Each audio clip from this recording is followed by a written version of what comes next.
Nobody in Pinewood Heights gave Darnell Johnson a second glance, just another struggling black father in a forgotten trailer park, fighting to keep the lights on and his daughter fed. But when Catherine Wexler's luxury SUV broke down near his home, everything changed. The mechanic with worn-out tools fixed in 20 minutes what dealership technicians couldn't solve in days. By morning, 12 sleek black SUVs descended on his rusted trailer, executives in tailored suits offering life-changing money for his uncanny gift. What Wexler Industries couldn't know was that Darnell hadn't always fixed engines with duct tape and paperclips. Their database scrubbing had erased his name, the brilliant diagnostician whose whistle-blowing about fatal defects had cost them billions. Now they needed the very man they'd destroyed, unaware that giving Darnell access to their classified project would uncover a weapon being built in plain sight, with his daughter caught in the crossfire. Just before we get back to it, I'd love to know where you're watching from today, and if you're enjoying these stories, make sure you're subscribed, because tomorrow's special episode is one you definitely don't want to miss. The alarm blared at 4:30 a.m., its harsh buzz cutting through the frigid air of the trailer. Darnell Johnson opened his eyes, the darkness pressing in from all sides as his breath formed small clouds in the unheated space. He silenced the alarm quickly and glanced over at Maya, his 9-year-old daughter, still curled under a thin blanket on the pull-out couch. Moving silently, he tucked an extra blanket around her small shoulders before shuffling to the cramped kitchen area. Their morning ritual was born of necessity. Darnell filled a battered kettle with water and set it on the hot plate. The stove hadn't worked in months. While it heated, he pulled a newspaper from his backpack and circled job listings with a stubby pencil, his eyes catching on experienced mechanic wanted and auto tech, previous experience required. Each listing felt like a small hope and a potential disappointment wrapped into one. Taped to the refrigerator door was a collage of overdue notices: electricity, water, lot rental for the trailer. The red final notice stamps seemed to glow in the dim light. Darnell touched one, gently, then squared his shoulders. Not today. Today was about finding work. "Daddy?" Maya's sleepy voice called from across the room. "Is it cold again?" "Just a little morning chill, baby girl," Darnell said, his voice warm despite the freezing trailer. "Hot chocolate coming up before school. The special kind." The special kind meant the same powdered mix they always had, but he'd add a pinch of cinnamon. Their luxury. Walking Maya to school took them through the heart of Pinewood Heights, a neighborhood that had seen better days. Most homes were like theirs, weathered trailers or small houses with patched roofs and fading paint. Neighbors nodded as they passed, a silent solidarity of the struggling. Mrs. Turner watered her small patch of flowers despite the foreclosure sign in her yard. Jackson Miller sat on his porch despite the early hour, lifting a hand in greeting as they passed. "You keep your head up today, Maya," Darnell said as they approached the school building. "Remember what I told you. Our circumstances don't define us. Our choices do," Maya finished with a small smile that didn't quite reach her eyes. As they reached the school entrance, a group of girls pointed at Maya's shoes, hand-me-downs, with duct tape covering a hole in the left one. One girl whispered something that made the others laugh. Maya's shoulders hunched slightly, but she lifted her chin and walked past them. Darnell's heart ached as he watched her go, knowing she carried burdens no child should bear. Just before entering the building, Maya's teacher, Ms. Winters, stopped her with a gentle hand on her shoulder. "Everything okay at home, Maya?" Ms. Winters asked, concern evident in her voice. "You seem tired lately." "Everything's fine," Maya lied smoothly, the practiced response automatic. "Dad and I are good." Darnell turned away, Maya's brave face more painful than any bill collector's threats. The first auto shop was bustling with activity when Darnell arrived. The owner, Bill Thompson, barely looked at the resume Darnell held out. "Insurance won't let me hire without certification," he mumbled, though 3 young men without a day of formal training worked openly in the garage behind him. The second shop was smaller, and the manager actually took Darnell's resume, glancing over it with raised eyebrows. "Wexler Automotive, lead diagnostician." He whistled low. "That's impressive, so why'd you leave?" Darnell hesitated. "There were Ethical concerns about safety protocols. The manager handed the resume back. The whistleblower, he said, recognition dawning. Sorry, man, we don't need that kind of attention. By the time Darnell reached the third shop, his hope was fading. The manager, a heavyset man named Frank, actually laughed when Darnell presented his resume. A resume? For an oil change gig? Frank chuckled, waving the paper away. This ain't corporate America, buddy. Besides, we're overstaffed as it is. Walking home, Darnell stopped at a convenience store, counting out coins for a can of beans and a small box of cornbread mix, tonight's dinner. The clerk, a teenager with bored eyes, didn't look up as she pushed his change across the counter. Back at the trailer, Darnell pulled an old shoebox from under his bed and opened it carefully. Inside was a yellowed newspaper clipping with the headline, Local Mechanic Exposes Faulty Brake System, Wexler Automotive Under Investigation. His own younger face stared back from the photo, determined and righteous. Below it, a smaller headline read, Recalls issued following whistleblower report. He'd been right. The braking system was faulty. People would have died. But being right hadn't paid the bills or kept his career intact. Being right had blacklisted him from every major auto shop in 3 counties. That evening, as the beans simmered on the hot plate, Darnell watched Maya do her homework at their small folding table. He added the cornbread mix to a pan and placed it in their temperamental toaster oven. Your mom once tried to make cornbread from scratch, he said, the memory bringing a genuine smile. She forgot the baking powder and it came out flat as a pancake. She was so mad she threw it outside and the Johnson's dog wouldn't even eat it. Maya's laughter filled the small space, bright and genuine. Was Mom a bad cook? The worst, Darnell said fondly. But she could fix any engine ever made, just like her daughter will someday.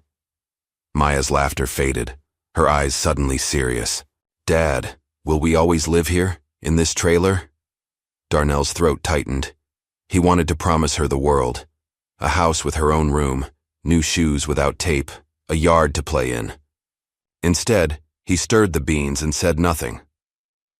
On his way home from the local parts yard the next day, where he'd scavenged for usable components to repair their ancient water heater, Darnell stopped at a small, well-kept mobile home at the edge of the park.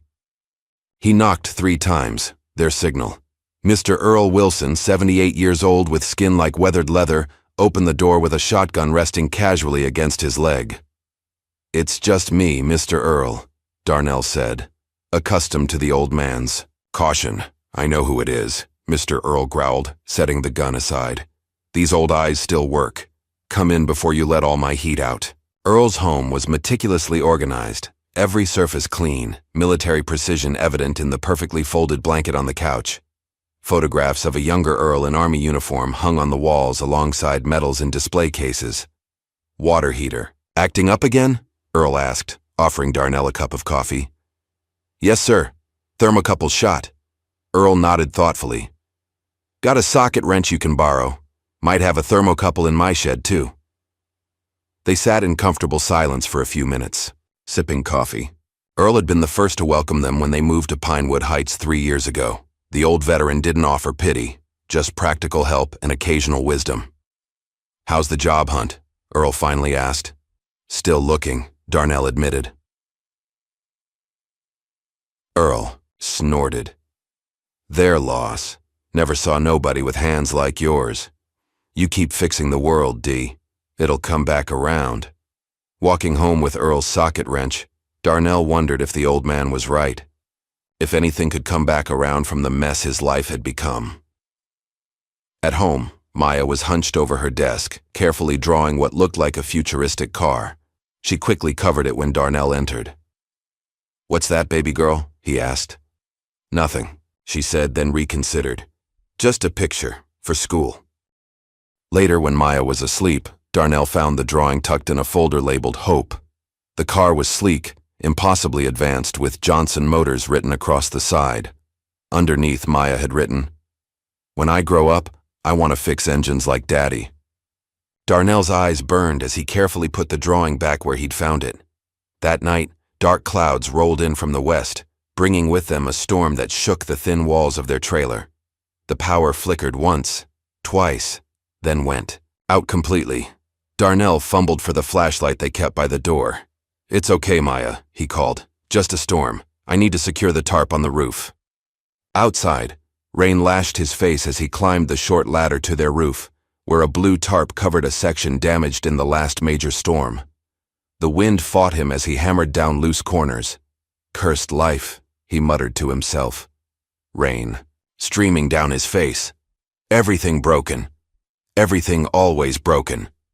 Then, cutting through the howl of the wind and the drumming of rain on metal, he heard it. A car horn, faint but persistent, coming from the direction of the woods that bordered the trailer park. Darnell hesitated, soaked to the skin and bone-tired. It wasn't his problem. He had enough problems of his own. But the horn sounded again, more desperate this time.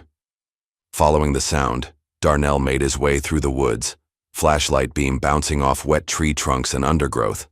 Finally, he emerged onto a seldom-used access road where a high-end SUV sat tilted at an awkward angle, one wheel trapped in a ditch. The headlights were on, illuminating the sheeting rain. A woman sat inside, her face visible through the driver's window, white, mid-30s, wearing what had once been an expensive business suit, now soaked and mud-splattered. When she saw Darnell approaching with his flashlight, her eyes widened in fear. She locked the doors with an audible click. Darnell stopped several feet away, aware of how he must look. A large black man, soaked and approaching a stranded white woman in the middle of nowhere. He raised his empty hand in a calming gesture. "Ma'am, you need help?" he called over the storm. The woman hesitated, then cracked her window an inch. "My car. I was trying to take a shortcut. The GPS said this was a road, but—" Her voice shook with cold and fear. "It's an old logging road," Darnell explained. "Not maintained anymore." He moved closer, careful to keep his movements slow and non-threatening. "Engine still running okay?" She nodded. "Yes, but it's stuck. I tried to call for help, but there's no signal out here." "I'm Darnell," he said. "I live in the trailer park just through those woods. I can take a look if you want." The woman studied him for a long moment, fear slowly giving way to desperate trust. Finally, she popped the hood. Darnell placed the flashlight in his mouth and bent over the engine compartment. The luxury SUV was immaculate, barely a year old.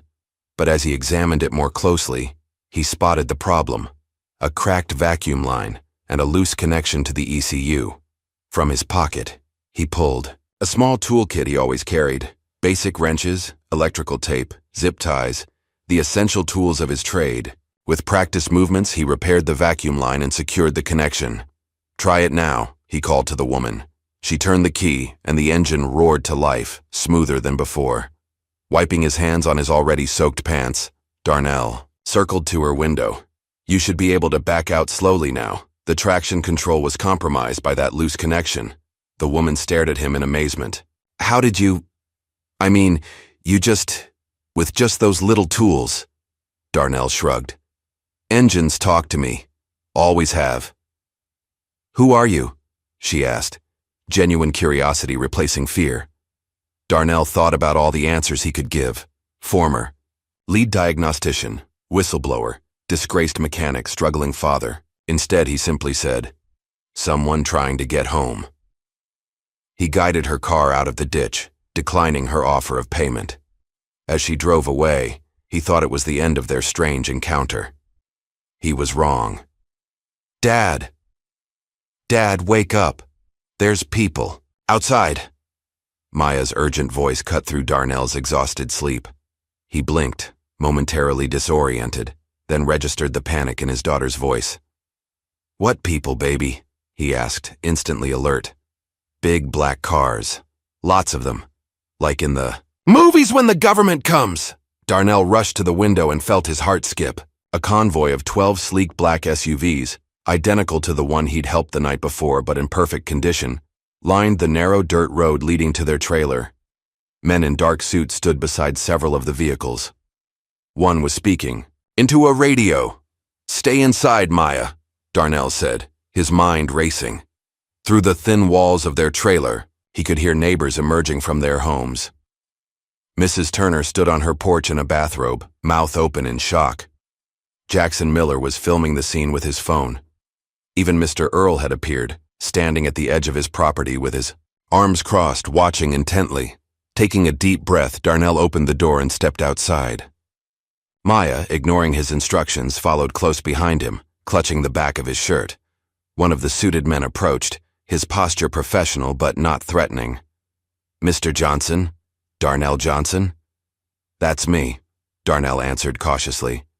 "Sir, we're not here to cause trouble," the man said, noticing Maya half hiding behind her father. He smiled at her reassuringly. "Miss Wexler asked us to bring you something." "Miss Wexler?" Darnell repeated, confusion evident in his voice. The rear door of the lead SUV opened, and the woman from last night emerged. Gone was the disheveled, rain-soaked figure. Today she wore an impeccably tailored pantsuit, her blonde hair pulled back in a sleek ponytail. She walked toward them with confident strides, stopping a respectful distance away. "Mr. Johnson," she said with a warm smile, "I had to track you down. You walked away before I could say thank you properly." "You're Catherine Wexler?" Darnell asked, recognition dawning. "As in?"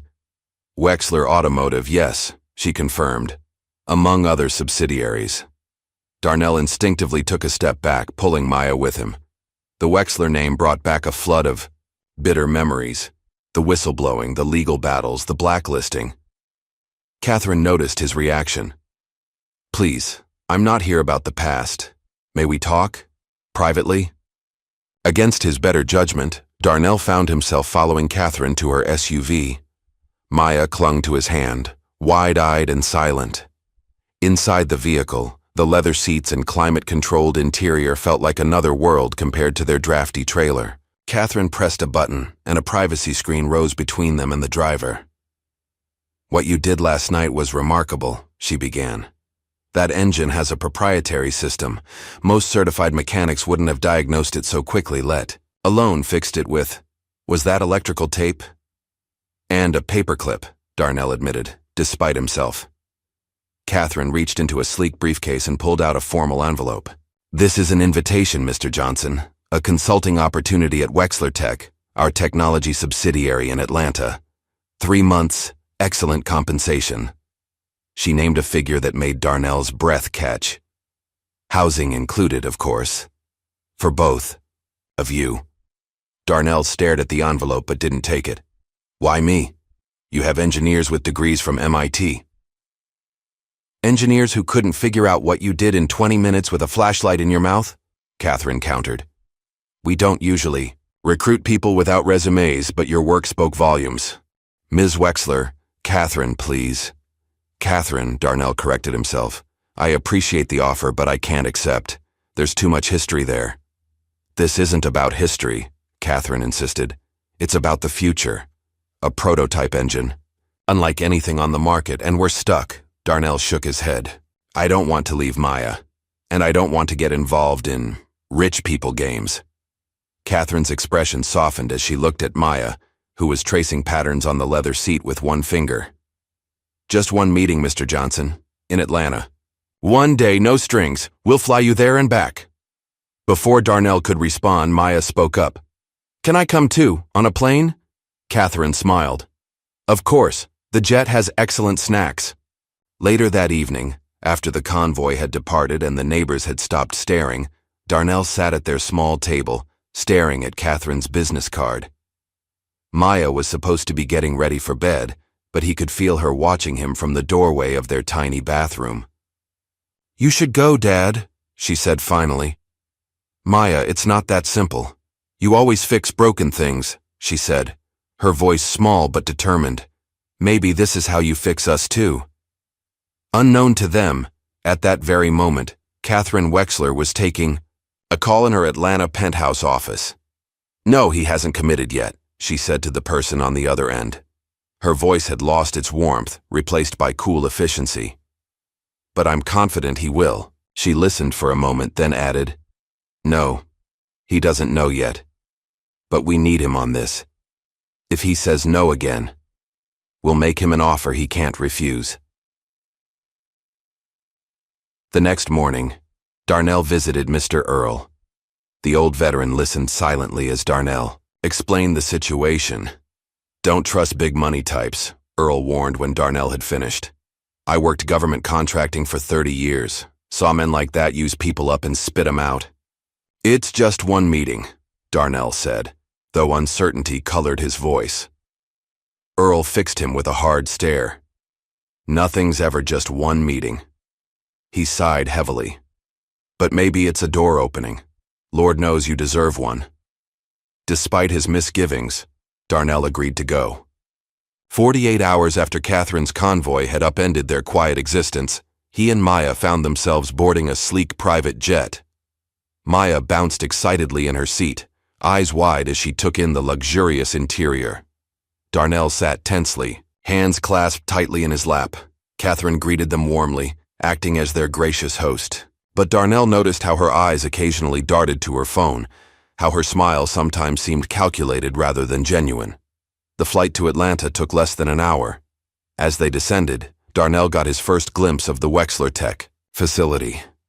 An enormous glass and steel complex surrounded by manicured grounds and a security perimeter that wouldn't have looked out of place at the Pentagon. "Impressive, isn't it?" Catherine said, noticing his expression.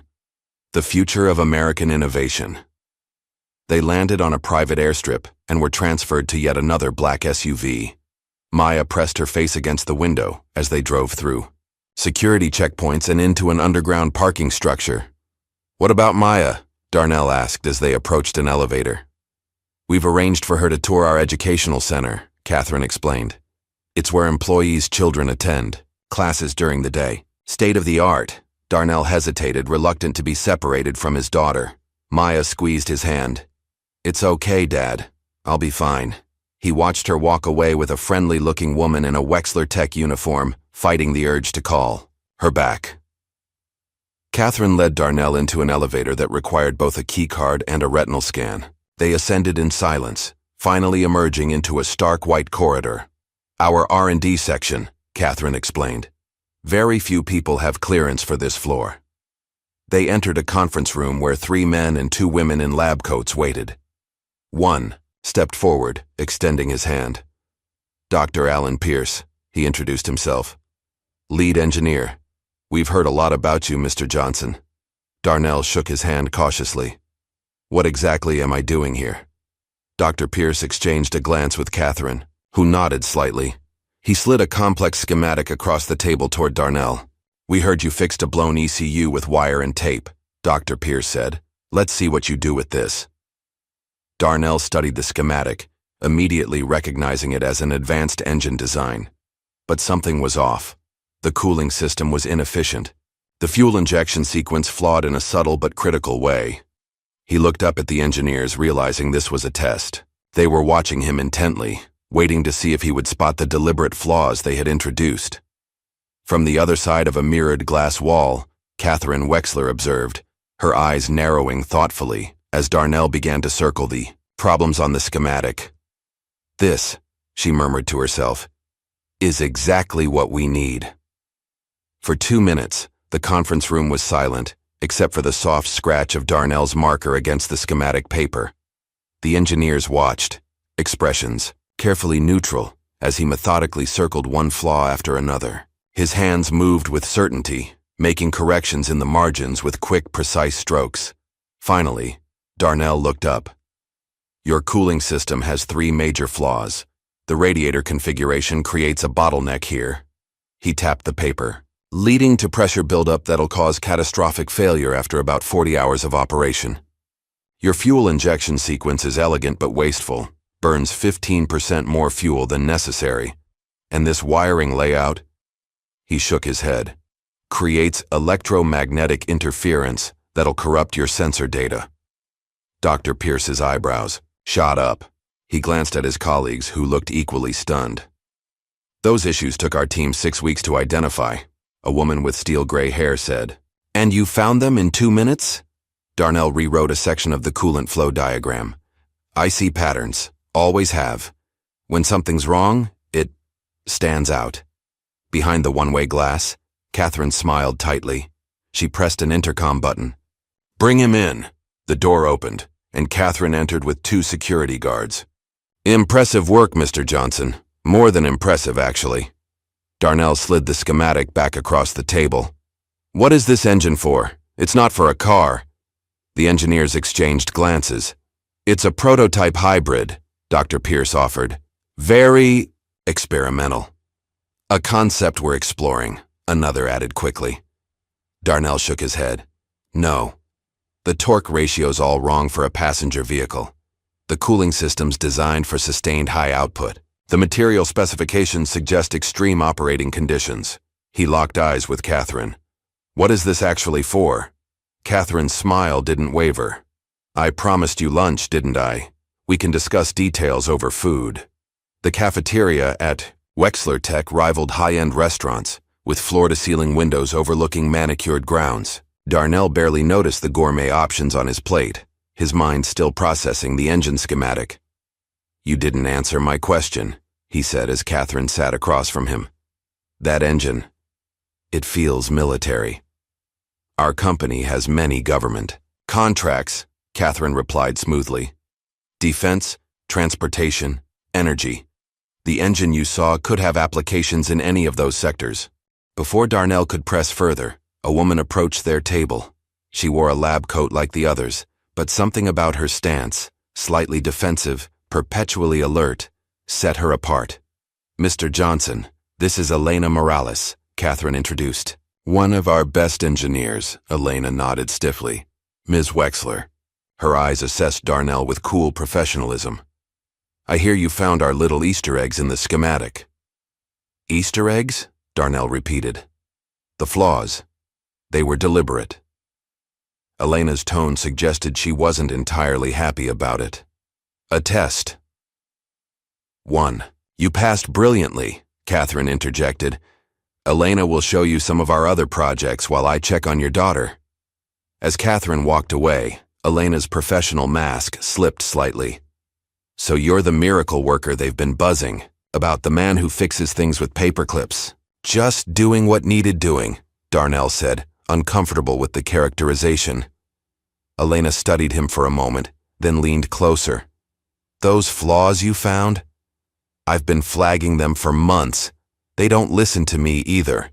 Darnell's interest sharpened. "What do you mean?" Elena straightened as a security guard glanced their way. "Nothing. Follow me, I'll show you the testing lab." Meanwhile, Maya was having a very different experience. The educational center was like nothing she'd ever seen. Interactive displays, holographic science demonstrations, and classrooms filled with technology that made her school look like something from the last century. A teacher introduced her to a group of students, all wearing Wexler Tech uniforms. "Everyone, this is Maya Johnson. She'll be joining us today." Maya smiled shyly. "Hi." The initial excitement quickly faded as she realized the gulf between herself and these children. Their casual references to vacation homes and private tutors made her acutely aware of her worn clothes and taped shoes. During lunch, a girl named Ashley wrinkled her nose as Maya sat beside her. "What's that smell?" "Oh." Her eyes widened in mock realization. "It's trailer smell." The table erupted in giggles. Maya stared at her sandwich, her appetite gone. Back in the engineering wing, Darnell was growing increasingly uneasy. Every question he asked about the engine's purpose received a vague answer. Security personnel seemed to materialize whenever conversations ventured into specifics. By mid-afternoon, he'd made his decision. He found Catherine in a glass-walled office. "I appreciate the tour, but I can't take the job," he said without preamble. Catherine's smile vanished. "You haven't even heard our offer." "I don't need to. There's something off about this whole setup. About that engine." Catherine stood, her demeanor shifting subtly. "You're under contract, Mr. Johnson." Darnell frowned. "What contract?" "I haven't signed anything. The confidentiality agreement before entering our facility. It includes a clause about project completion once initiated." Her voice hardened. "This is bigger than you think. If you walk now, people get hurt." "Is that a threat?" "A reality." Catherine's eyes were cold now. "We've invested significantly in bringing you here. The board expects results. Before Darnell could respond, an alert sounded on Catherine's desk. She checked it, her expression darkening. Security breach at entrance 4. Excuse me. 10 minutes later, Darnell was shocked to see Mr. Earl being escorted into a meeting room by 2 guards. Mr. Earl, what are you doing here? The old veteran looked out of place in the sleek facility, but his eyes were sharp as ever. Couldn't let you walk into the lion's den alone, could I? He glanced meaningfully at the cameras in the corners. Got an old army buddy works security here. Called. In a favor. One of the guards spoke into his radio. Subject is contained, awaiting instructions. Mr. Earl leaned close to Darnell. Don't trust the paperwork. I saw what Wexler did in '99. They're never just building engines. What do you mean? What happened in '99? Mr. Earl's expression darkened. Overseas contracts. Weapon systems disguised as agricultural equipment.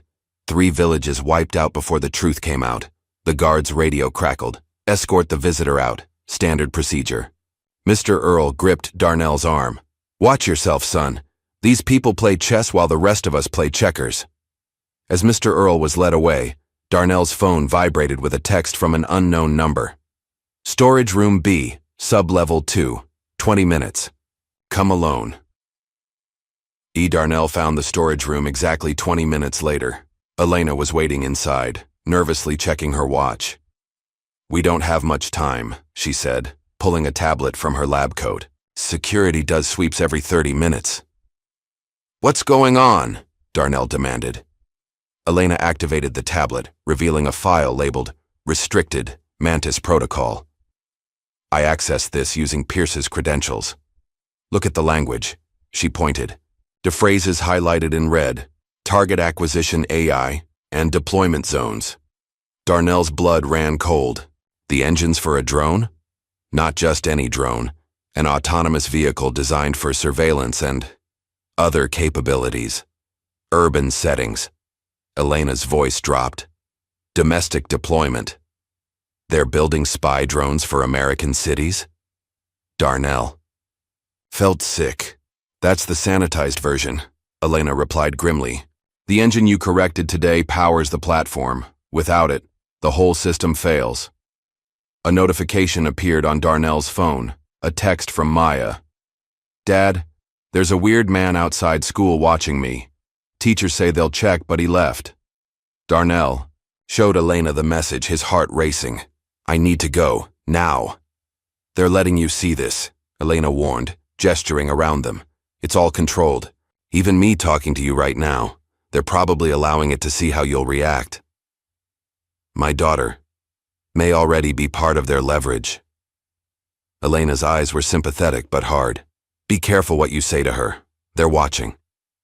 When Darnell finally reunited with Maya, she seemed subdued. The ride back to the airport was tense, with Catherine making light conversation while Darnell's mind raced with possibilities. None of them good. As they boarded the private jet, Catherine handed Darnell an envelope. Your preliminary agreement. The salary we discussed plus relocation assistance. We need your answer by tomorrow. Back at the trailer park, Mr. Earl was waiting. It was nearly midnight, but the old man sat on his porch, shotgun across his knees. You made it back, he said, relief evident in his voice. Someone broke in, Darnell said, pointing to his trailer. Even from a distance, he could see the door hanging awkwardly on its hinges. Inside, the trailer had been methodically searched. Drawers emptied, mattresses overturned, papers scattered. They didn't bother hiding it, Mr. Earl observed. That's intimidation, sending a message. Maya hugged herself, eyes wide with fear. Dad, what's happening? Darnell knelt before her. We're going to be okay, baby girl, I promise. But as he spoke, he wasn't sure he believed it himself. After Maya finally fell asleep, Darnell sat at the kitchen table, staring at an old photo of Maya's mother, Angela. Her smile, so like Maya's, seemed to ask what he was going to do now. I won't let them use me, he whispered to the photograph. Or my daughter. He pulled out his phone and called the number Elena had slipped him before they left. We dig, he said when she answered. Whatever Mantis really is, whatever they're planning, we find it all. The R&D archives were silent at 2 a.m., illuminated only by the soft blue glow of emergency lighting. Darnell moved cautiously down the corridor, following Elena's lead. The stolen access card she'd provided had gotten them past 2 security checkpoints already. How much time do we have? Darnell whispered. 20 minutes before the next guard rotation, Elena replied, her voice barely audible. The cameras are on a loop, but it won't fool them for long. They reached a heavy door marked, Project Archives, Authorized Personnel Only. Elena swiped the card, and the lock disengaged with a soft click. Inside, rows of secure servers hummed. Quietly. Elena moved to a terminal and began typing rapidly. Look for anything labeled Mantis or M-Series, she instructed, her eyes never leaving the screen. Darnell searched through digital files, his heart racing each time a distant sound echoed through the facility. Finally, he found something, a folder titled Project Mantis Urban Integration. Elena, here. She joined him, quickly bypassing another security prompt. The folder contained schematics, not just for the engine Darnell had corrected, but for an entire vehicle system. The design was unmistakably militaristic, armored exterior, multiple sensor arrays, weapons mounting points carefully labeled as surveillance equipment. Urban deployment of autonomous surveillance vehicles, Elena read from one document. Jesus! This isn't just surveillance, Darnell said, pointing to power allocation diagrams. The energy distribution is all wrong for just cameras and sensors. There's enough juice here to power. He trailed off, the implications sinking in. Crowdy so. Control systems, Elena finished grimly. Or worse. Darnell downloaded files onto a secure drive while Elena kept watch. The weight of what they were uncovering pressed on him like a physical force. Across town, in a sleek high-rise, Catherine Wexler sat at a conference table surrounded by government officials in dark suits. Satellite images of urban centers were projected on the wall behind her. Phase 1 implementation could begin within 6 months, she was saying. The Johnson modifications solved our stability issues. And if he walks? A gray-haired man asked. Catherine's expression hardened. If he walks, we lose the only mind that cracked the coolant instability. We need him locked in. Permanently. By any means necessary? Catherine hesitated only briefly. Any means short of direct force. His daughter provides sufficient leverage. Back in the server room, Darnell and Elena had found a secure area requiring additional access. Elena worked frantically to bypass it. I got into cybersecurity before engineering, she explained as her fingers flew across the keyboard. Wexler recruited me from a defense contractor. You worked in defense? Darnell asked, surprised. Elena's expression darkened.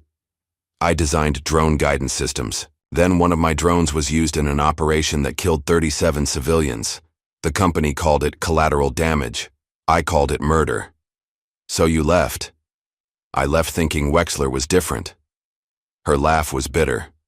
Turns out this isn't research, it's retribution. The drones I fought against are exactly what they're building now, just for domestic use instead.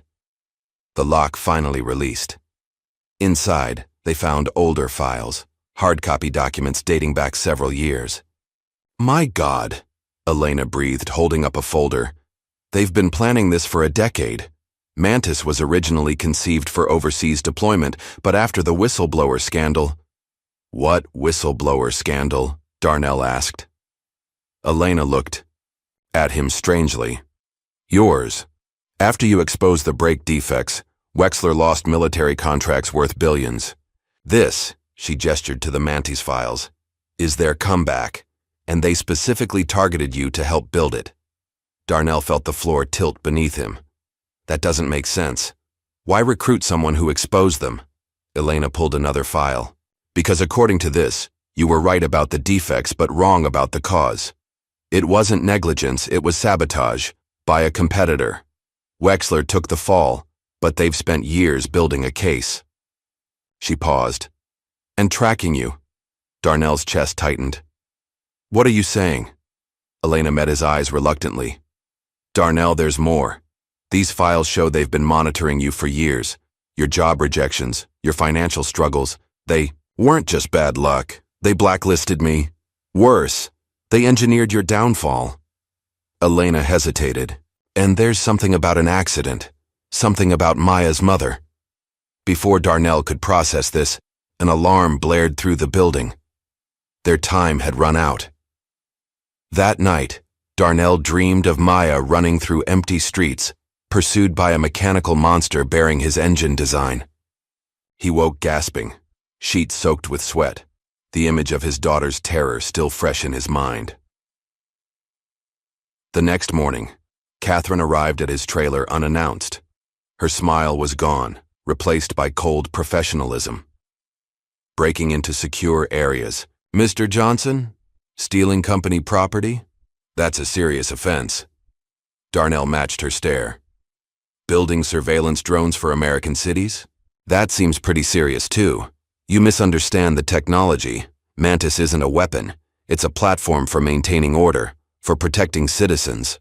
From what? From whatever threatens them." Catherine stepped closer. "You're looking at this all wrong. This technology will exist with or without you. If we don't build it, someone worse will." "So I'm supposed to help you make it safer?" Darnell asked incredulously. Catherine's expression softened slightly. "Exactly. You have a chance to make it unstoppable, or to build in limitations, protections, or to make it unstoppable," Darnell countered. Their standoff was interrupted by Maya bursting into the trailer, her face pale. "Dad." The man was back. At school. The one watching me. Darnell pulled Maya close, his eyes never leaving Catherine's. "How far are you willing to go?" he asked softly. "Threatening a child?" For a moment, Catherine looked genuinely confused. Then understanding dawned in her eyes. "That wasn't us." "You expect me to believe that?" "Believe what you want. But there are other interested parties in this project." Catherine reached for the door. "You have 24 hours to decide, Mr. Johnson. After that, things get complicated for everyone." After she left, Darnell called Mr. Earl. "I need you to take Maya somewhere safe. Somewhere they won't look." "I know a place," the old man said without hesitation. "My sister's farm in Tennessee. No electronics, no trail." As they packed a small bag for Maya, Darnell noticed a blinking light on his laptop, a new email from an unfamiliar address. The message contained only a link to a secure chat. "Hey," a message appeared when he clicked it. "I'm Jonas. I work in the server room at Wexler. I've been following your access logs." Darnell froze. "Was this another trap?" "Don't worry," Jonas continued. "I'm not reporting you. I've been watching Mantis development for months. What they're doing isn't right." "Why should I trust you?" Darnell typed back. "Because I can give you access to the encrypted drives where the real plans are stored. The ones even Catherine doesn't have clearance for." That evening, while Maya was safely hidden with Mr. Earl, Darnell met Jonas, a skinny 20-something with nervous eyes and a Wexler Tech ID badge, in a coffee shop miles from the facility. "I'm technically an intern," Jonas explained. "Network, administration. Nobody notices me, which means I notice everything." He slid a drive across the table. "This will let you access the executive servers remotely, but be careful, it'll leave traces, and they'll know it was you." "Why are you helping me?" Jonas stared into his coffee. "My brother's a cop in Detroit, the kind who believes in protecting people, not controlling them. What Wexler's building, it would change everything about how cities are policed. Not for the better." Armed with Jonas's drive, Darnell and Elena spent hours extracting data from Wexler's most secure servers. What they found confirmed their worst fears and revealed new ones. Mantis wasn't just for surveillance. Internal memos described crowd dispersion capabilities and non-lethal compliance measures. One document outlined deployment scenarios for civil unrest events and urban containment protocols. But the most damning evidence came in the form of emails between Catherine and the board, discussing the neutralization of obstacles, including detailed profiles of potential whistleblowers. "Within the company, we need to get this out," Darnell said. "All of it." Elena nodded grimly. I have contacts in the tech press, but Wexler's lawyers would bury the story before it ran. Then we go bigger. Government oversight, public exposure. As they worked to compile the evidence, neither noticed the small anomaly in the system. Silent alert triggered by their activities, routing directly to Wexler security. The trap was sprung the next morning. Darnell arrived at Elena's apartment to find the door ajar, the interior ransacked. Elena sat at her kitchen table, a security officer on either side of her. Catherine stood by the window. "Mr. Johnson," she said without turning. "I'm disappointed." More. Security personnel appeared behind Darnell. One held up an evidence bag containing the drive Jonas had given him. "Corporate espionage," Catherine continued. "Theft of classified materials. Conspiracy to reveal trade secrets." She finally faced him. "That's enough for a decade in prison. For both of you." Darnell met her gaze steadily. "And what you're building? The drones, the surveillance network, the compliance measures? What's the sentence for that?" "Progress always frightens people at first," Catherine replied. "You had talent, and you wasted it on fear." Darnell and Elena were escorted to separate vehicles. Through the window of his SUV, Darnell saw Jonas being led out of another building in handcuffs, his young face ashen with terror. At the police station, Darnell was held in an interrogation room for hours. No one questioned him. They simply left, him to stew. Finally, the door opened to reveal not Catherine or a detective, but a well-dressed older woman he'd never seen before. "Mr. Johnson," she said, sitting across from him. "My name is Margaret Franklin. I represent a consortium of concerned parties." "Lawyers?" Darnell guessed. "Among others, several of whom owe favors to a man named Earl Wilson." She opened a briefcase. "The charges against you have been temporarily suspended, pending review of certain irregularities in the warrant process." Darnell could scarcely believe what he was hearing. "Mr. Earl did this? Mr. Wilson has friends in unexpected places." She slid a document across the table. "You'll be released, but with conditions. No contact with Wexler personnel. No public statements about the company or its projects. And if I don't agree, then even I can't help you." Her expression softened slightly. "Sometimes, Mr. Johnson, the wiser course is a strategic retreat." Darnell signed the agreement. 2 hours later, he walked out of the station to find Elena waiting, her face drawn but determined. "They made you sign something too?" he asked. She nodded. "Gag order. But they don't know what we already sent out." "What do you mean?" Elena glanced around before, whispering, "Before they caught us, I'd already backed up everything to an off-site server. It's all there. The Mantis specs, the emails, everything." A battered pickup truck pulled up beside them. Mr. Earl was at the wheel, with Maya in the passenger seat. "Get in," the old man ordered. "We need to move." As they drove away from the city, Darnell looked back at the Wexler building gleaming in the distance. For a moment, he thought he saw Catherine watching from a high window, her silhouette small and somehow lonely against the vast corporate backdrop. "Where are we going?" he asked Mr. Earl. "Somewhere they won't look," the old veteran replied. "Somewhere we can figure out our next move, because this ain't over, son. Not by a long shot." Maya reached over and took her father's hand. Her eyes, so like her mother's, held a mixture of fear and determination that broke his heart and strengthened his resolve in equal measure. "We'll be okay, Dad," she said with a certainty beyond her years. "You always fix things. You'll fix this, too." Darnell squeezed her hand, wishing he shared her confidence. Ahead of them, the highway stretched into uncertainty, while behind them, the machinery of power they'd challenged continued its relentless advance. The truck's headlights cut through the pre-dawn darkness as Darnell guided the vehicle along forgotten back roads. They'd been driving for nearly 6 hours, avoiding highways and towns, stopping only when absolutely necessary. In the passenger seat, Elena studied a dog-eared map by flashlight, while Maya slept in the back, her head resting against Mr. Earl's shoulder. "Take the next right," Elena said quietly. About 3 miles down, there should be a turnoff for an unmarked dirt road. Darnell glanced in the rearview mirror for the 100th time. "Any sign of pursuit?"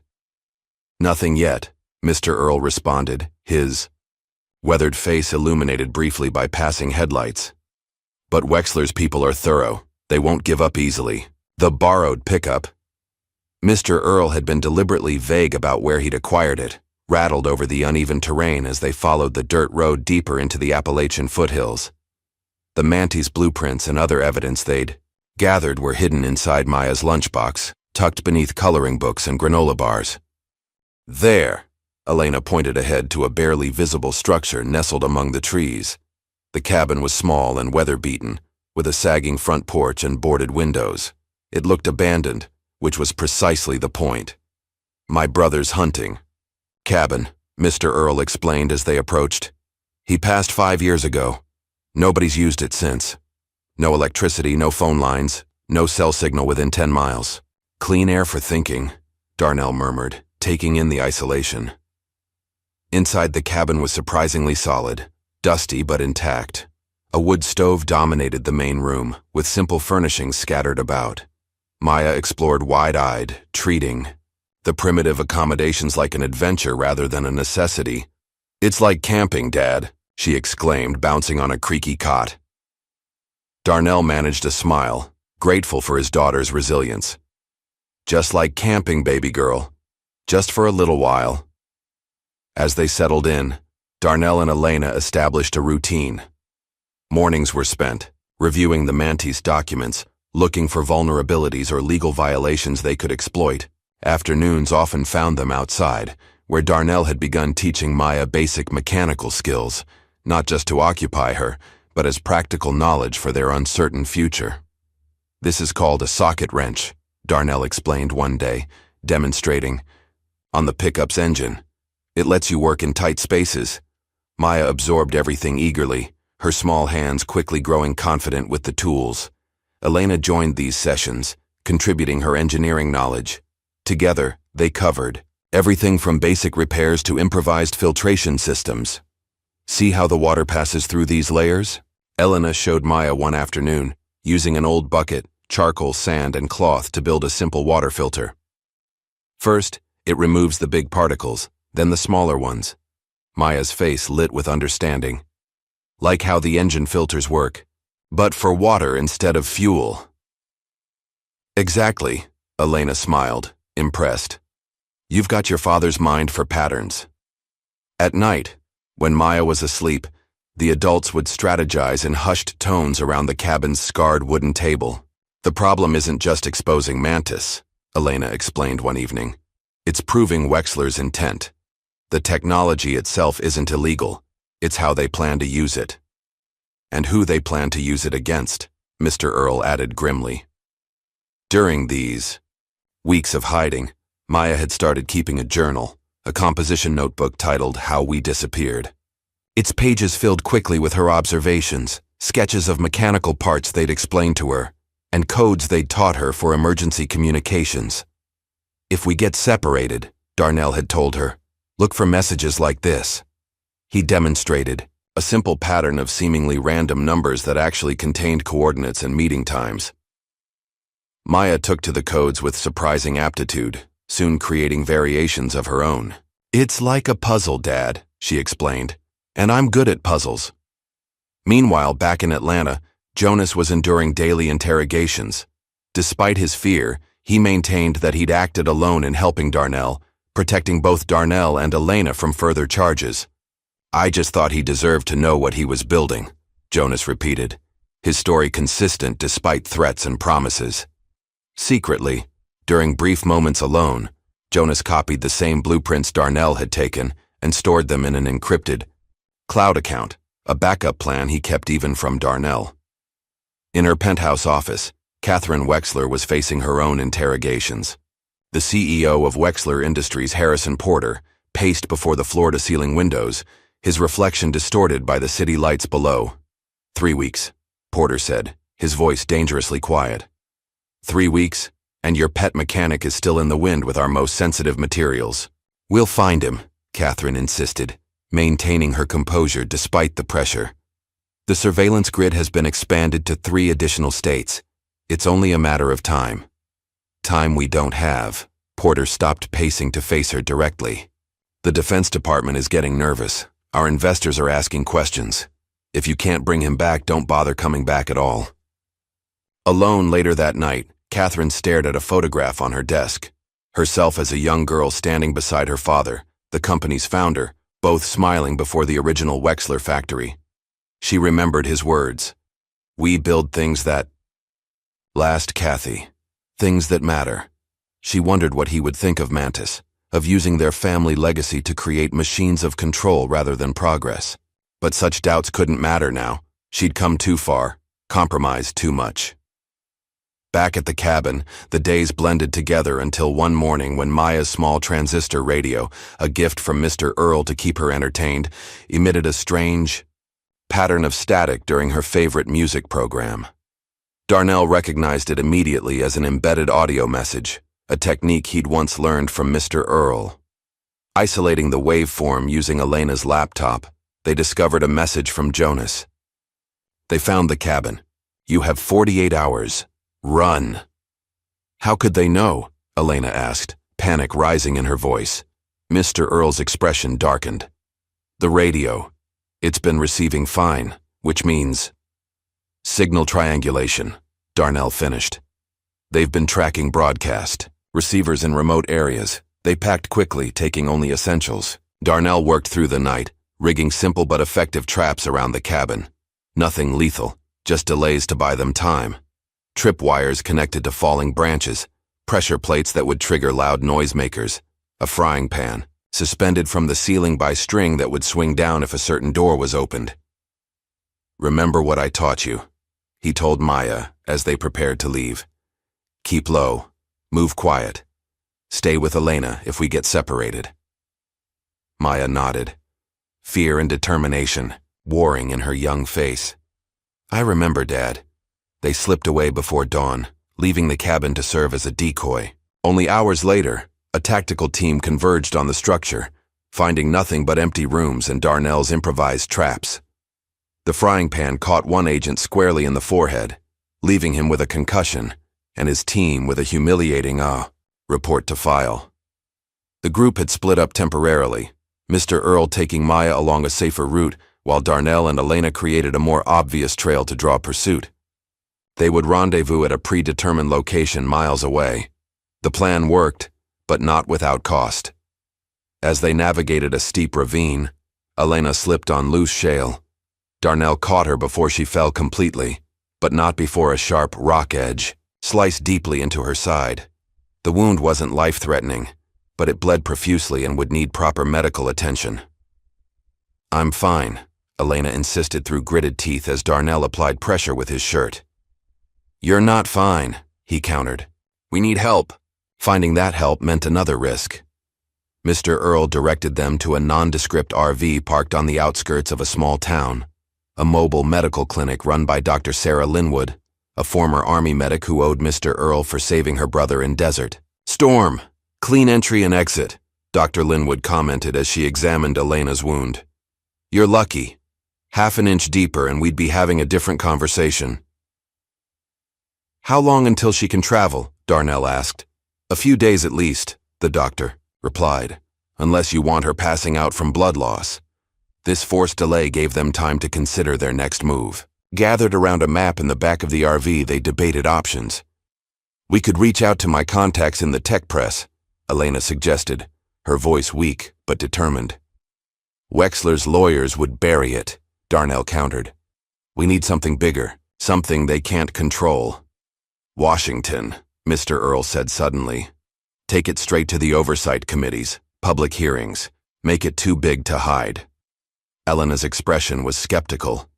"They'll kill us before we make it to any hearing." Darnell looked from Elena to Mr. Earl, then to the sleeping form of Maya in the RV's small bed. Everything, their safety, their future, perhaps even the future of surveillance in American cities, hinged on what they did next. "Then they better not miss," he said finally. "Because we're going to Washington, not to make a deal, but to tell the truth. All of it." Dawn broke over the Maryland countryside as their borrowed car approached the outskirts of Washington, D.C. For 3 days, they had traveled in tense silence, using cash only, switching vehicles twice to avoid detection. Elena's wound had been stabilized but still pained her with every movement. Maya had been uncharacteristically quiet, the gravity of their situation finally eroding her youthful optimism. "How do we even start?" Elena asked as the Washington Monument appeared on the horizon.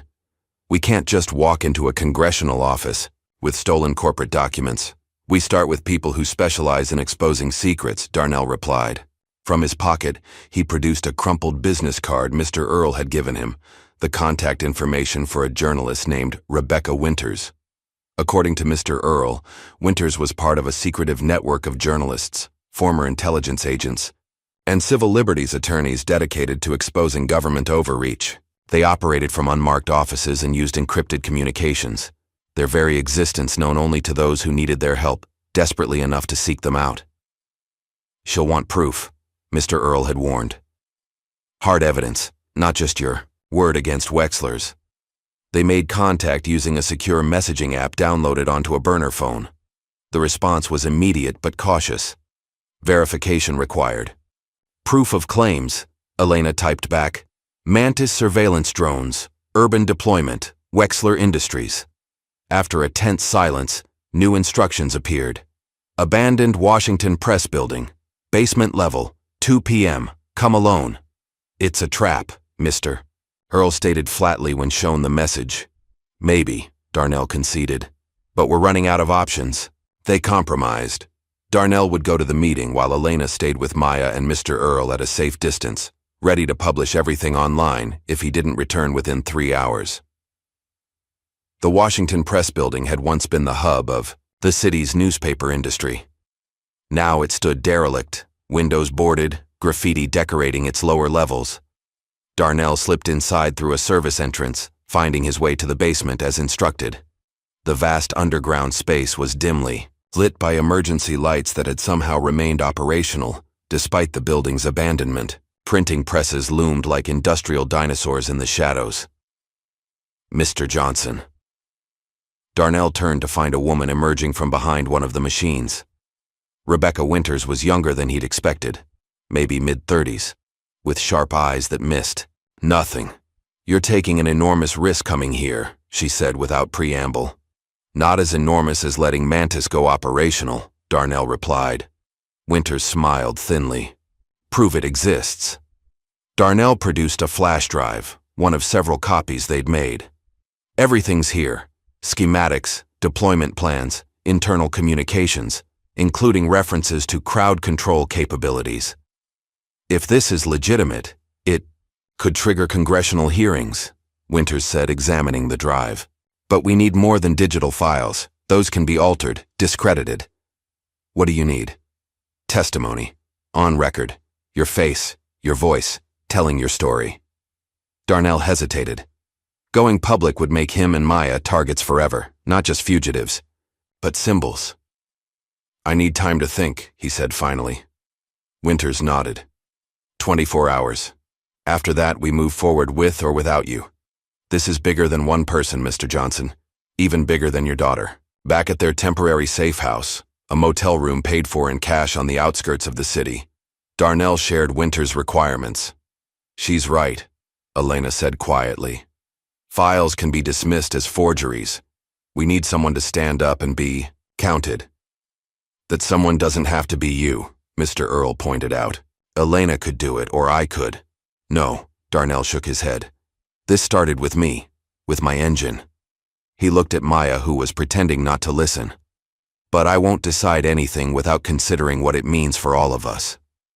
That night, as the others slept, Darnell and Elena worked to upload their evidence to an encrypted server Winters had provided. The process was agonizingly slow, the connection deliberately throttled to avoid detection.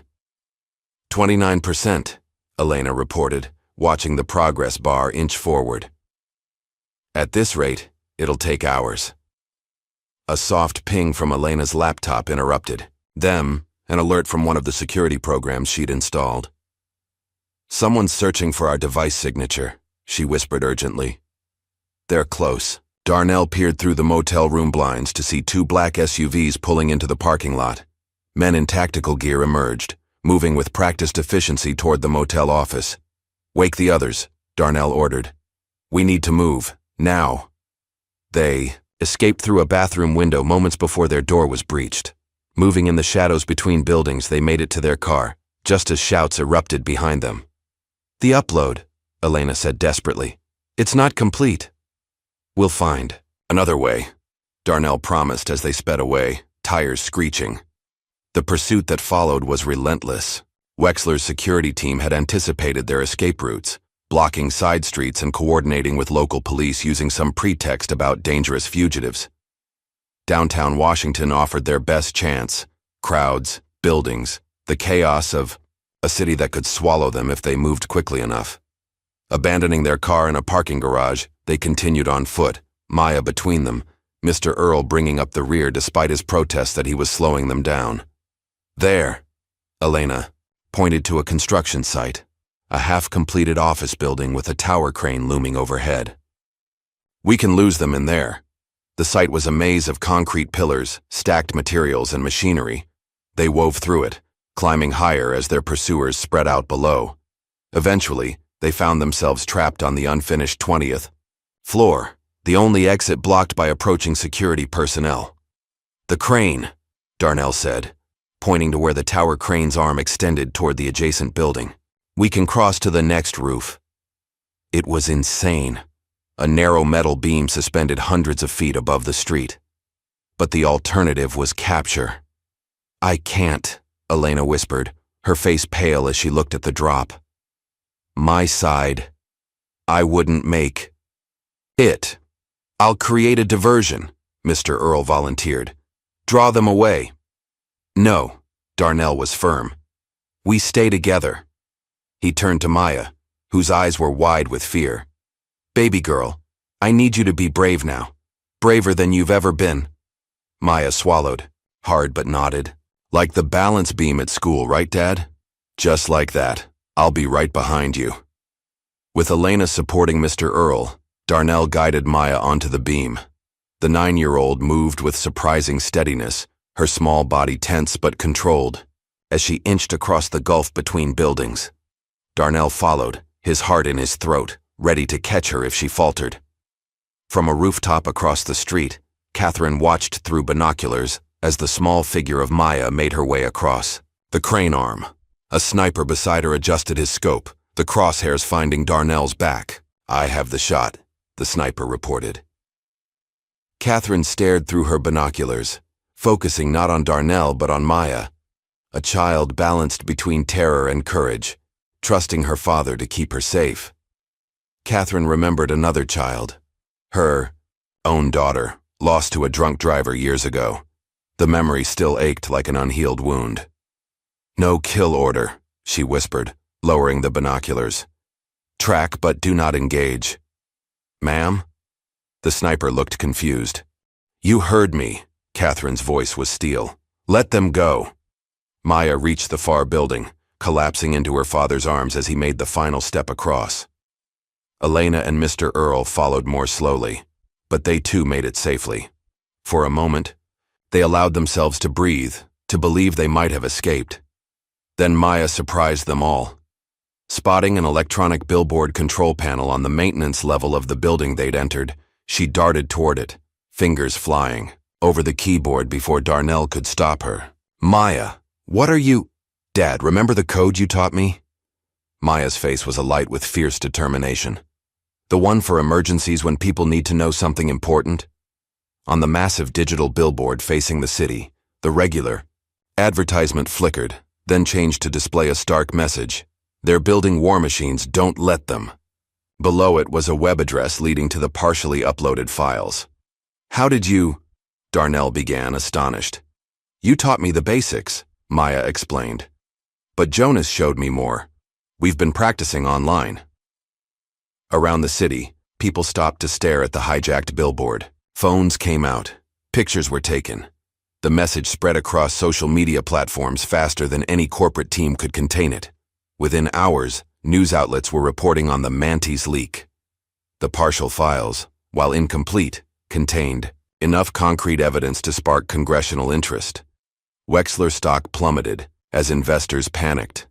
Catherine was summoned to testify under oath about the project's true purpose. 3 days later, as the media frenzy continued unabated, Darnell received an anonymous message directing him to an abandoned church in Georgetown. Against Elena's advice, he went alone. The church was silent, save for the occasional creak of ancient wood. Dust. Motes danced in the colored light filtering through stained glass windows. Catherine Wexler sat in the last pew, looking smaller somehow, shorn of her corporate armor. "You should know there's no recording devices," she said as Darnell approached. "No security, just me." "Why am I here?" Darnell remained standing, wary despite her apparent vulnerability. "You were always the better engineer," Catherine said after a moment. "I knew it the moment you fixed my car that night, but I had to survive. In the company, in the industry. I did what was necessary." "Necessary?" Darnell's voice hardened. "Building surveillance drones? Threatening my daughter? Was that necessary?" "I never threatened Maya," Catherine insisted. "That wasn't us. There are other players involved now. Military contractors, foreign investors. The technology attracted attention we didn't anticipate." She reached into her jacket and produced a flash drive. "This contains audio recordings of board meetings discussing Mantis applications beyond what I was told, including domestic surveillance, capabilities I wasn't briefed on." Her hand trembled slightly as she held it out. "Then survive with this truth." As Darnell left the church with the drive, he didn't notice the figure watching from across the street, a man with a telephoto lens capturing the encounter. Meanwhile, Jonas had made his own decision. After being released from questioning due to lack of evidence, he contacted a major tech news outlet, agreeing to an on-camera interview. With his boyish face and earnest manner, he became the unexpected human face of the Wexler scandal. "I saw internal emails discussing how Mantis would be deployed in American cities," he explained to millions of viewers. "Not just for traffic, management, or emergency response, but for what they called population monitoring." That's when I knew I had to do something. Jonas played audio recordings he'd secretly made during meetings, executives discussing the monetization of urban data collection and the potential for behavioral modification through environmental control. The evidence was damning. Within days, federal agents raided Wexler headquarters. Top executives were arrested on charges ranging from corporate fraud to conspiracy. Catherine herself vanished from public view, her testimony sealed as part of an ongoing national security investigation. In a dusty bar in rural Virginia, Mr. Earl watched the news unfold on a small television mounted above the counter. He nursed a bourbon, a small smile playing at the corners of his weathered mouth as reporters detailed the fall of Wexler Industries. "You did good, son," he murmured, raising his glass in a silent toast to Darnell. The victory, however, proved short-lived. As Darnell, Elena, and Maya settled into a safe house provided by Winters Network, they discovered that not all threats had been neutralized. Black Sun Security, a private military contractor not officially connected to Wexler, but deeply involved in Mantis development, sent operatives to locate and eliminate the whistleblowers. Their motives weren't just revenge. They feared exposure of their own involvement in similar projects. The attack came at dusk. Precision, coordination, and inside knowledge, suggesting a betrayal somewhere in their support network. The safe houses, security systems were disabled seconds before armed men breached the perimeter. But this time, it was Maya who spotted the danger first. Playing near a window, she noticed a reflection in a puddle outside, a dark figure moving where no one should be. "Dad!" Her whispered warning gave them precious seconds to prepare. What followed was chaos, gunfire, breaking glass, Maya's frightened cries as Darnell pulled her to safety. Elena, still weakened from her injury, nevertheless fought alongside Darnell, their months together having forged them into a cohesive team. As they escaped through a hidden passage Winters had shown them, Darnell looked back to see Maya holding her own, using the mechanical skills and emergency protocols they'd taught her to help guide Mr. Earl to safety. In that moment, despite the danger and uncertainty surrounding them, Darnell felt a surge of pride so intense it almost overwhelmed him. His daughter was becoming something extraordinary, resilient, resourceful, unbroken by circumstances that would have shattered many adults. They emerged into the gathering darkness, fugitives once, more but united by a purpose greater than survival alone. The truth about Mantis was out there now, spreading beyond anyone's ability to contain it. Whatever came next, they would face it together. "What now, Dad?" Maya asked as they huddled in the back of a delivery van Winters had arranged for their extraction. Darnell looked at Elena, then at Mr. Earl, before meeting his daughter's questioning gaze. "Now we finish what we started, all the way." Morning sunlight filtered through dusty blinds, casting long shadows across the small apartments, worn floorboards. 3 months had passed since the Mantis revelations had rocked the corporate and political landscape. 3 months of living with constant vigilance, of scanning crowds for familiar faces, of Maya waking up screaming from nightmares she couldn't, or wouldn't, describe. Darnell stood at the window, carefully peering between the slats at the quiet street below. The safe house, arranged by Rebecca Winters' whistleblower network, was modest but secure. A third-floor walk-up in a neighborhood where people minded their own business. They had relocated twice since the attack on their previous hideout, each move carefully orchestrated to leave no trace. Behind him, Elena made coffee on a hot plate, moving gingerly to accommodate her still-healing wound. Though the physical injury was mending, the psychological trauma lingered. The closest call had come during their escape from the Black Sun operatives, when Maya had nearly been grabbed by a masked contractor. Darnell had reached her just in time, but the incident had left its mark on all of them. "Anything?" Elena asked, her voice low despite the early hour. Darnell shook his head, quiet, but that doesn't mean much these days. In the small bedroom they all shared, Maya slept restlessly, a wrench clutched in her small hand beneath her pillow. The tool had become her talisman, a source of comfort in a world that had become profoundly unsafe. She'd insisted on keeping it close after the attack, and neither Darnell nor Elena had the heart to refuse her. Mr. Earl had separated from them temporarily, using his network of contacts to establish new identities they would need if they ever hoped to stop running. His age made him less suspicious, more invisible to the forces hunting them. They received coded messages from him periodically, reassurance that he was still working on their behalf.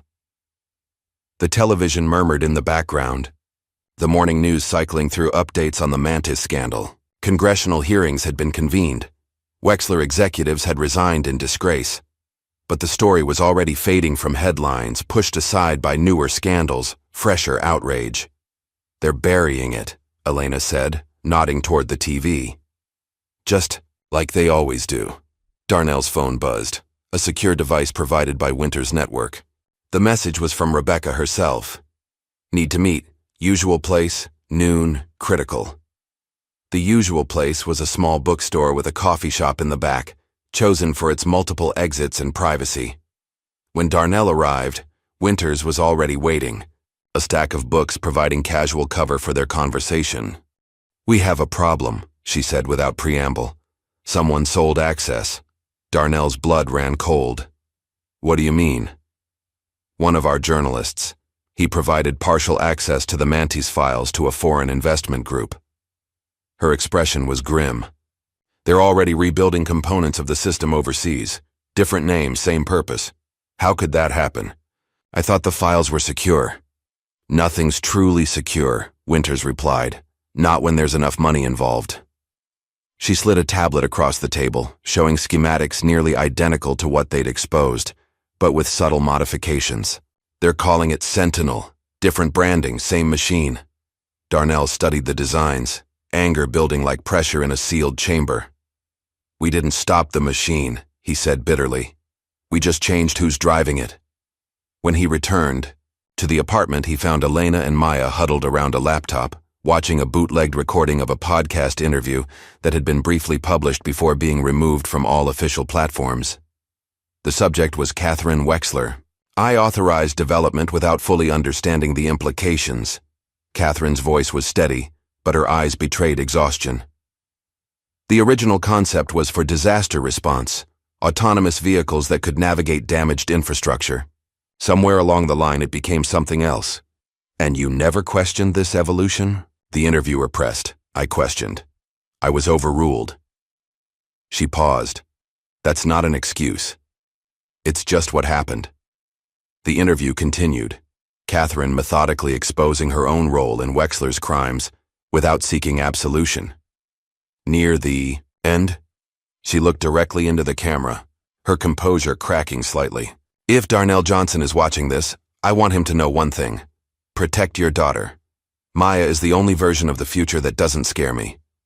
The mention of Maya's name sent a chill through Darnell. Catherine had never spoken it publicly.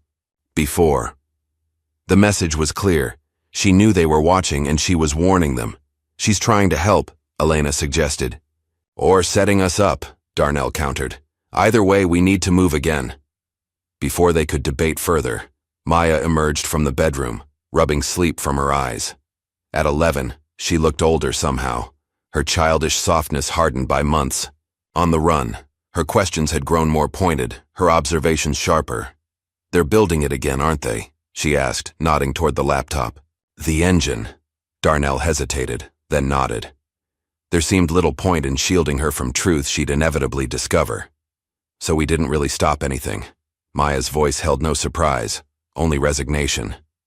We slowed it down, Elena offered. Created public awareness, but it's still happening. Maya wrapped her arms around herself, suddenly looking very small. Then, unexpectedly, her expression shifted, determination replacing fear. What if we give it away? Give what away? Darnell asked. The engine. The real design. What if we make it open source, available to everyone? Maya's eyes lit with sudden inspiration. If everyone has it, no one can use it to control others, right? Darnell and Elena exchanged glances, momentarily stunned by the simplicity and audacity of the suggestion. An open-source engine model, Elena said slowly, considering the implications. One that specifically can't be weaponized, make the original design useless for warfare. Could that work? Darnell wondered aloud. Technically, yes, Elena confirmed.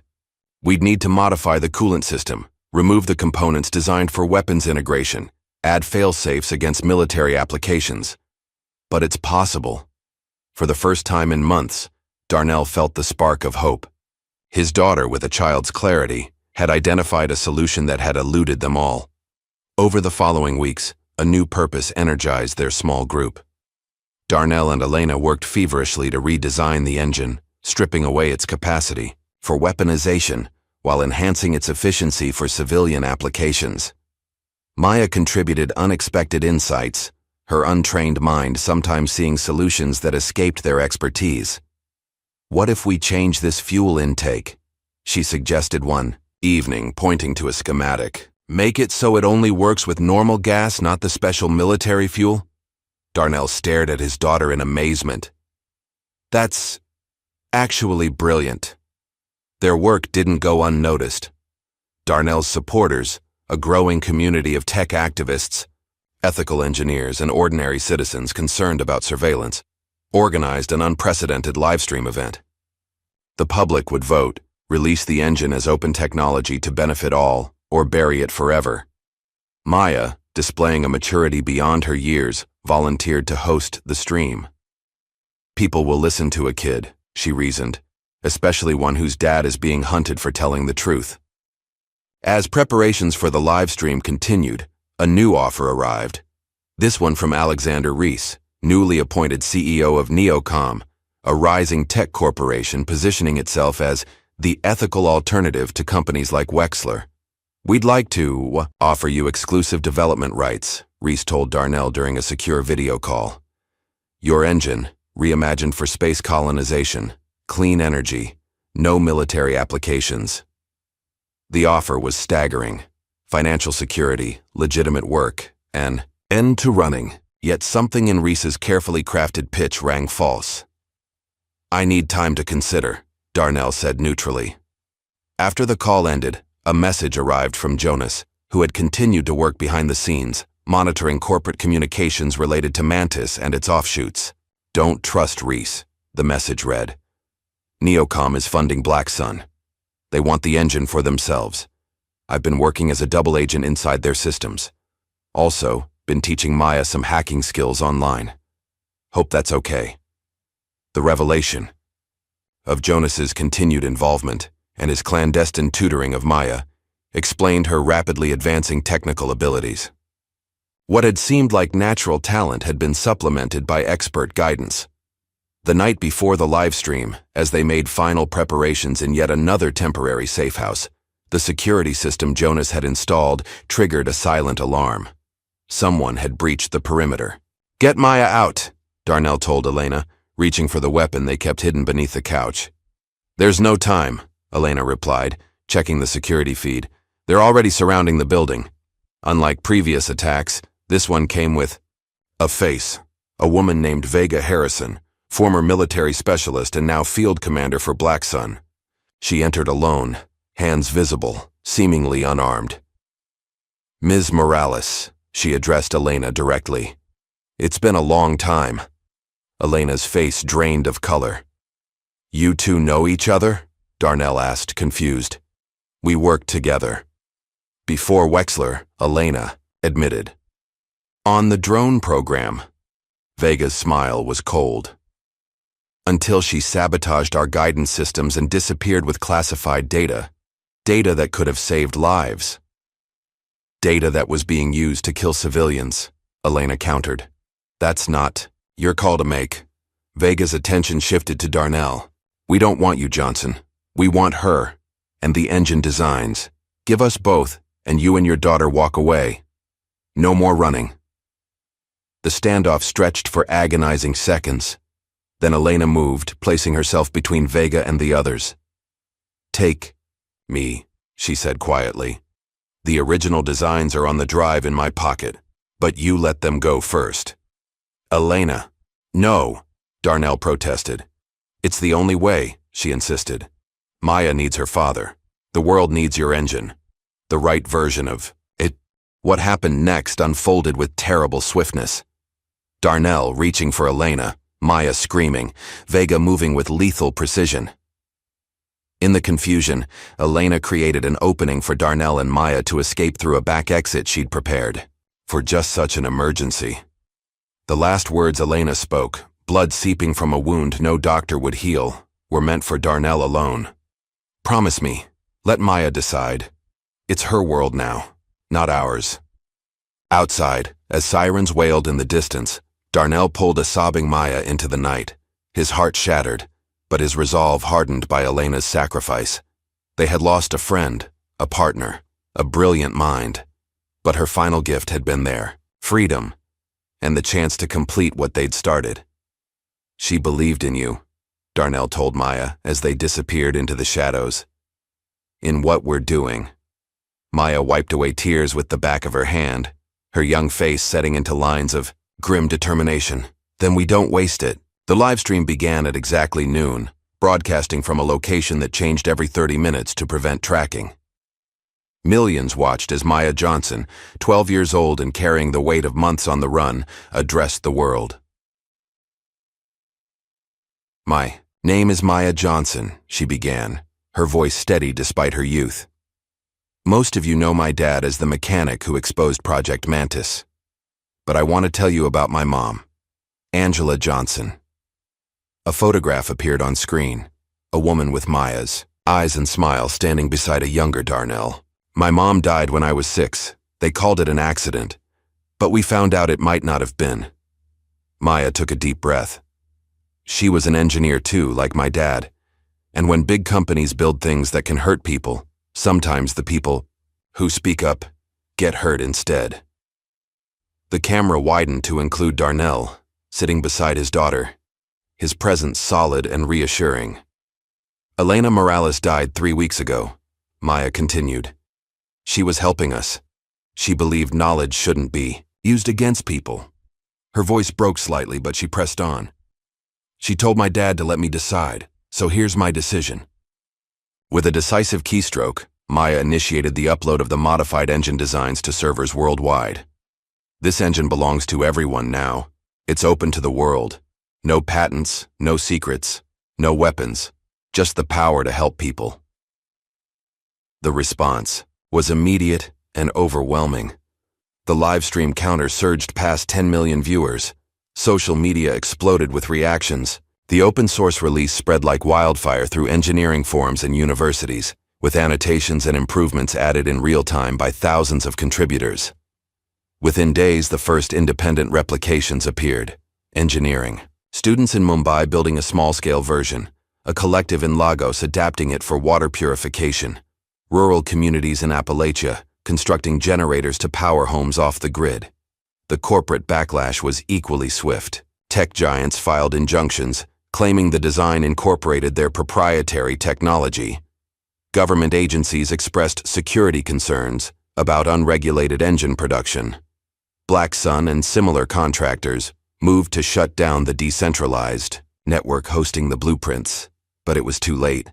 The design had been mirrored across thousands of servers, shared through peer-to-peer networks, embedded in harmless-looking image files, and physically printed in libraries and community centers. The genie wouldn't go back in the bottle. Darnell, watching this unfold from yet another temporary hideout, felt a complex mixture of pride, grief, and uncertainty. They had accomplished something profound, but at terrible cost. Elena was gone. They were still fugitives. Maya's childhood had been irreparably altered. "Do you think it was worth it?" he asked Maya one evening, as they watched reports of the first community-built engine powering a hospital in a remote region long neglected by infrastructure development. Elena thought so. Maya replied simply, "So do I." As the weeks passed, their story gradually faded from headlines. Catherine Wexler resurfaced to testify against global defense contractors, her evidence leading to multiple convictions for illegal surveillance, fraud, and conspiracy. After completing her testimony, she disappeared from public view. One morning, a package arrived at their latest safe house, an impossibility given their security protocols. Inside was a childhood photograph of Catherine with a girl about Maya's age, the edges singed as if rescued from a fire. On the back, someone had drawn a wrench over a heart. No message, no signature, but the meaning was clear. Jonas, meanwhile, had transformed from reluctant whistleblower to respected public advocate. He established an organization dedicated to monitoring technology misuse, exposing corruption, and mentoring young people in ethical hacking and cybersecurity. Maya often participated in his online workshops, her technical skills growing exponentially under his guidance. "You could have a future in this," Jonas told her during one session. "The world needs watchdogs." In Atlanta, where the Wexler headquarters had once dominated the skyline, community activists organized a memorial at the site of the now demolished main building. There was no grand monument, no statue, just a small tree growing through a rusted car hood, placed there in the middle of the night. Rumors circulated that Maya Johnson herself had planted it, though few recognized the quiet girl in worn jeans who had come with her father to watch the planting from across the street, both of them keeping to the shadows, both still cautious after everything. 6 months after Elena's death, a letter arrived from Mr. Earl, now living quietly in a veterans community in New Mexico. His health was failing, the letter explained, but he had one last gift to offer. Enclosed was a set of identity documents, flawless in their craftsmanship, untraceable in their origin. For the girl, the letter read, "And for you, if you're ready to stop running. I've seen brave men in my time, but none braver than you. Maya reminds me of every good man who never got a fair shot, and every woman who made sure justice didn't wait. I'm proud to have stood with you both." The letter was signed simply Earl, with a postscript. "The world needs fixers, son. Don't stop now." 2 weeks later, Mr. Earl Wilson passed peacefully in his sleep, having lived long enough to see the first community-built engine power the veterans' facility where he spent his final days. Darnell mourned him deeply, another loss in a journey marked by sacrifice. But Earl's final gift offered a possibility they hadn't dared consider for years: a stable home, a permanent address, a legitimate existence. "What do you think?" Darnell asked Maya as they discussed the possibilities. "We could settle somewhere. You could go to school, make friends." Maya considered this, her expression thoughtful beyond her years. "I'd like that," she admitted, "but I still want to help. With the engines, with making sure no one misuses them." "We can do both," Darnell promised. Earl was right. The world needs fixers. 5 years later, in a small workshop on the outskirts of Detroit, a young woman of 17 stood before a group of children from the local community center. Her hands were calloused from work, but her movements were precise as she held up a simple wrench for them to see. "This," she said, "is how my dad saved the world. Not by building something powerful, but by handing it over." The children clustered around her, eager to learn from the legendary wrench girl, Maya Johnson, whose online identity had become synonymous with grassroots engineering and technological empowerment. In the back of the workshop, Darnell watched with quiet pride. His hair was graying at the temples now, lines of experience etched around his eyes, but his hands were still strong, still capable of fixing whatever was broken. They had settled in Detroit 3 years earlier, drawn by the city's spirit of reinvention and its need for exactly their skills. Their workshop, Johnson Motors, specialized in converting conventional vehicles to run on the open-source engine design that had changed the world. Maya had refused invitations to speak at major conferences and summits, choosing instead to work directly with community groups, teaching practical skills and ethical technology use. Her reputation had grown not through publicity, but through the ever-widening circle of people whose lives she had helped transform. Darnell had his own reputation. Stories circulated about the mechanic who had exposed Mantis, who had sacrificed everything for the truth. Some said he taught engineering in South America under an assumed name. Others claimed he worked with indigenous communities, building clean water systems in remote regions. The truth was both simpler and more profound. He had returned to his roots, fixing what was broken, teaching others to do the same, and ensuring the technology he had helped unleash remained in service to humanity, rather than a tool for control. As Maya finished her demonstration and the children crowded around a disassembled engine, Darnell stepped outside to check a delivery. A sleek electric car had pulled up, its design subtly different from standard models. The driver's window lowered to reveal a woman in her 60s, elegant even in casual clothes. Catherine Wexler's hair was silver now, her face lined but still recognizable. "The modifications are holding up well," she said, nodding toward the engine compartment. "My engineers could learn from you." "Catherine," Darnell acknowledged, neither hostile nor particularly warm. Their relationship had evolved into something complex, not quite friendship, but a grudging mutual respect forged in shared history.